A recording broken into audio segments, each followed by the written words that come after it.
आज के इस वीडियो में हम आपको एक से बढ़कर एक खबर बताएंगे, तो वीडियो को पूरा जरूर देखिएगा। तो दोस्तों, हम आपको बता दें कि जयराम महतो ने घाटशिला विधानसभा उपचुनाव को लेकर एक बड़ा ऐलान कर दिया है। जी हां दोस्तों, जयराम महतो ने घाटशिला उपचुनाव को लेकर बहुत ही बड़ा ऐलान करते हुए कहा है कि इस बार घाटशिला उपचुनाव का मैदान वो जीतने वाले हैं और उन्हें पूरी उम्मीद है कि वो इस बार उपचुनाव जीतकर ही आएंगे। जयराम महतो ने बीजेपी और जेएमएम को घेरते हुए कहा है कि क्या बीजेपी और जेएमएम के जो अभी प्रत्याशी है, क्या वो गरीबों की आवाज़ सुनेंगे? क्या वो गरीबों के लिए कंपनी की गेट पर बैठेंगे? क्या वो गरीबों के लिए आधी रात में कहीं भी जाएंगे? मैं उन दोनों पार्टी से पूछना चाहता हूं, क्या आपके प्रत्याशी ये कर पाएंगे? ये सारे सवाल किए हैं जयराम महतो ने बीजेपी और जेएमएम के प्रत्याशियों से। आपको बता दें कि जेएलकेएम के जो प्रत्याशी है रामदास मुर्मू, वो एक बहुत ही साधारण और गरीब घर से आते हैं। वो एक प्राइवेट कोचिंग में पढ़ाते हैं। जयराम महतो की पार्टी जेएलकेएम ने उन्हें एक बार फिर से उम्मीदवार बनाया है। इस घाटशिला उपचुनाव को लेकर जयराम महतो ने क्या क्या कहा है, देखो आप इस वीडियो में। फाइट मुद्दों से किया जाता है। फाइट लोगों की जो समस्याएं हैं उन्हें पटल पे रख के किया जाता है। और हम लोग जो हमारा प्रमुख हथियार है कि जनता के लिए लड़ना और जनता को वास्तविकता से अवगत कराना कि इस राज्य के साथ घटित क्या हो रहा है, उनकी स्थिति होनी क्या चाहिए थी, अभी वर्तमान में है क्या।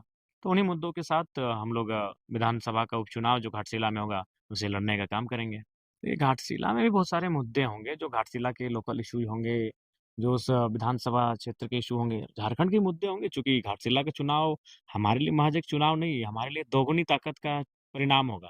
अगर हम लोग वहाँ परिणाम पाते हैं तो ताकत दोगुनी हो जाएगी, एक विधायक से 2 हो जाएगा, यानी हम लोग तो दोगुनी ताकत में आ जाएंगे।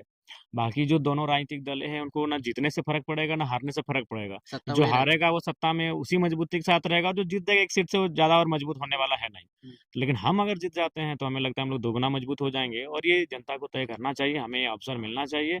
यही हम लोग विचारों के साथ घाटशिला के चुनाव में जाने तो आप चुनाव जीतने के लिए लड़ रहे हैं या फिर कुछ मैसेज देना चाहते हैं घाटशिला चुनाव लड़ करके? नहीं, हम लोग कोई भी चुनाव जीतने के लिए लड़ता है, हम लोग भी चुनाव जीतने के लिए लड़ रहे हैं। और जो वोट हमें आया था वो कम नहीं था। अभी उस टाइम में जब एक तरफा वोटिंग हो रही थी उस क्षेत्र में, तो वहाँ भी हम लोग ठीक ठाक वोट लेके आए थे। मानते हैं उस समय के प्रदर्शन के हिसाब से थोड़ा ठीक नहीं था, लेकिन उसके बावजूद भी हमें उसे इंक्रीज करने में, बढ़ाने में समस्या नहीं होगी।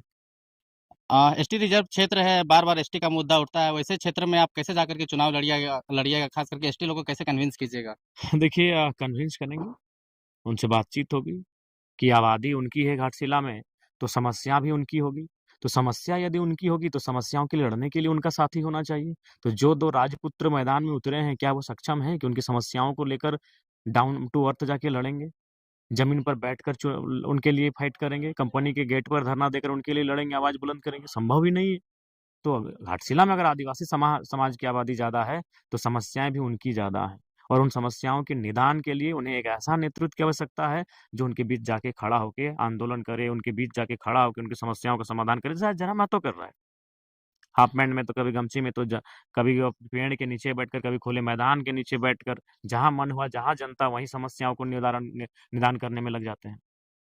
लेकिन जिसको आप प्रत्याशी बनाए हैं वो सिंपल एक टीचर है, प्राइवेट कोचिंग चलाते हैं, वहाँ पे पढ़ाते हैं बच्चों को, कैसे मैनेज कर पाएंगे खर्चा? और आप भी कहते हैं कि हमारा पार्टी गरीब है, इकलौते विधायक है, संसाधन की कमी तो खलेगी। खर्चा बिल्कुल खलेगी, लेकिन खर्चा जनता देगी, जनता ही उन्हें चुनाव में मदद करेगी। जैसे गिरिडीह लोकसभा में मुझे किया था, डुमरी और बेरमो की विधानसभा चुनाव में मुझे जो जनता ने सहयोग किया था, मुझे डुमरी और बेरमो में जो सहयोग मिला था, उस सहयोग को हम रामगढ़ में मदद किए, उस सहयोग को हम मांडू टुंडी इत्यादि क्षेत्रों में मदद करने में, जो पड़ोसी क्षेत्र थे वहाँ मदद के तौर पे पहुंचाएं।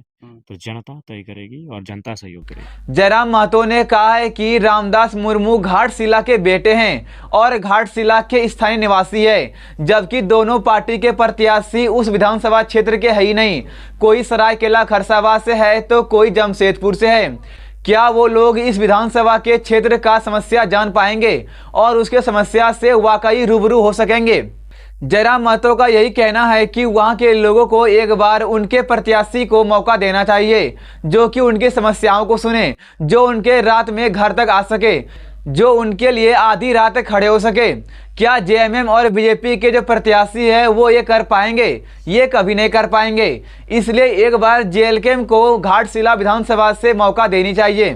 वहीं लोगों से ये पूछा गया कि इस बार घाटशिला में कौन सी पार्टी जीत रही है, तो घाटशिला लोगों का कहना है कि इस बार जेएलके पार्टी को मौका देनी चाहिए और देखेंगे कि इस बार क्या क्या बदलाव कर सकते हैं, क्योंकि घाटशिला में दोनों पार्टियां आ चुकी है, बस अब तीसरी पार्टी आना चाहिए। वैसे इस घाटशिला विधानसभा उपचुनाव के बारे में आप लोगों का क्या कहना है, हमें कमेंट बॉक्स में एक बार जरूर बताइएगा। इस तरह के लेटेस्ट न्यूज को सबसे पहले देखने के लिए हमारे चैनल को सब्सक्राइब जरूर करें।